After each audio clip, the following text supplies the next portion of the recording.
সেদিন আল্লাহ তাআলা অনেক আলেমকে ডাকবেন, অনেক দাঈদেরকে ডাকবেন, অনেক দুআত ইলাল্লাহদের তিনি ডাকবেন।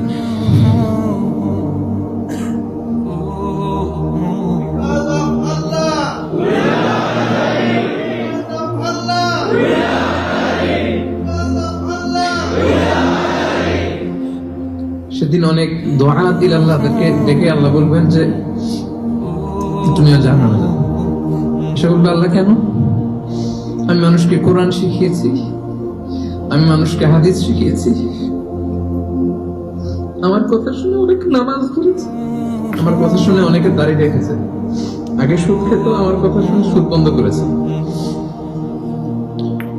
আমার কথা শুনে তো আল্লাহ এরা নামাজি হয়ে গিয়েছে। দ্য এন্টায়ার সোসাইটি সুদ বন্ধ করেছে, নামাজ ধরেছে, তারা ফরজ যাকাত দিত, আমি কেন জাহান্নামে যাব?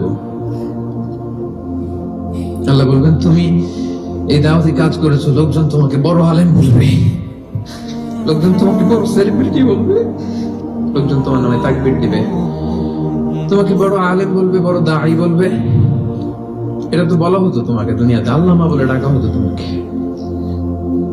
বাহরুল উলুম বলা হতো তোমাকে, জ্ঞানের সাগর, অনেক বড় দাঁড়ি, অনেক বড় সেলিব্রিটি তোমাকে বলা হতো এই দুনিয়াতে। তো যা চেয়েছো তা তো পেয়েছো, আমার কাছে কি চাও?